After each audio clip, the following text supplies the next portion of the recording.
আসসালামু আলাইকুম বিএন সাহেব। কেমন আছেন বিআই সাহেব? বুকে বড় জ্বালা বিএন সাহেব। তাহলে তো মনে হয় বিয়ের গ্যাস্ট্রিকের সমস্যা, গ্যাস্ট্রিকের ট্যাবলেট খান। এ ব্যথা ট্যাবলেটে যাবে না বিএন সাহেব। আপনার হাতে ঠান্ডা শরবত খেলে এ ব্যথা এমনিতেই চলে যাবে বিএন সাহেব। তো দেরি না করে আগে আমাদের শরবতটা খাওয়ান। হুম, এভাবে তো শরবত খাওয়াবো না। আগে আপনাদের সাথে আমাদের দেনা পাওনার হিসাবটা ফাইনাল করি, তারপর না হয় এই শরবত খাবেন।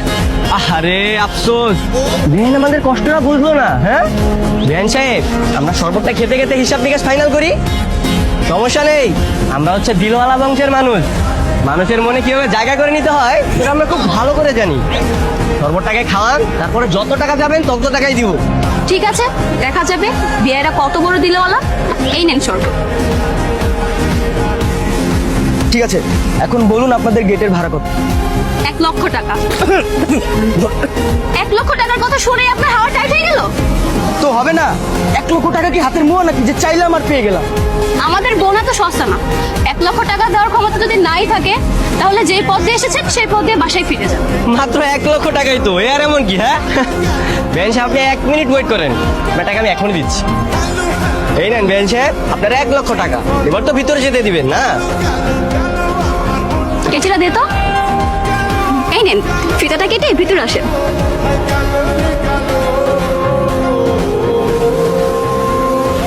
কই? হ্যাঁ, বাটপাটটা কই? এই বাটপার মানে আপনি কার কথা বলতেছেন? গেটের মধ্যে নকল টাকা দিয়ে ভিতরে ঢুকেছেন, কি ভাবছেন আমরা কিছু বুঝতে পারবো না? এই ধরেন আপনাদের টাকা, আপনাদের কোনো টাকা আমাদের প্রয়োজন নেই। গেটে ভাড়া দেওয়ার সামর্থ্য নাই, আবার আসছেন বিয়ে করতে। এই দাঁড়া, নায়িকাদের মতো এমন কোমর দুলে দুলে কোথায় যাচ্ছিস শুনি? আর এই শরবত কার জন্য? বিআই সাহেব শরবত খেতে চাইছে, ওনার জন্য শরবত বানিয়ে নিয়ে যাচ্ছি। বিআই সাহেব? কোন বিআই সাহেব? আরে গেটের সামনে ওই বিআই সাহেব আমাদের 1,00,000 টাকা দিল না, ওনার নাকি গলাটা শুকিয়ে গেছে, তাই ওনার জন্য শরবত বানিয়ে নিয়ে যাচ্ছি। আহা, শোনা গো আমার, ওই বাটপাটার জন্য তোমার দরদ উতলেই পড়তেছে, তাই না? দে শরবত আমার কাছে দে। আরে সাবধানে পড়ে যাবো তো।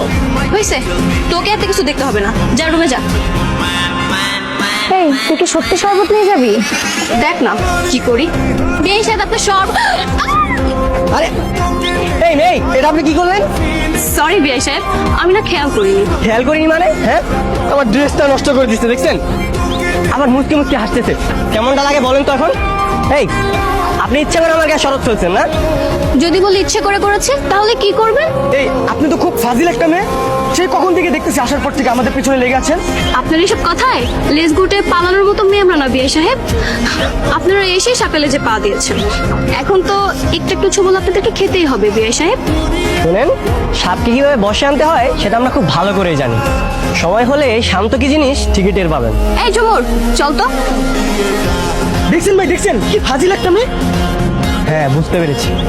সোজা আঙুলে ঘি উঠবে না, আঙ্গুল বাঁকা করতে হবে।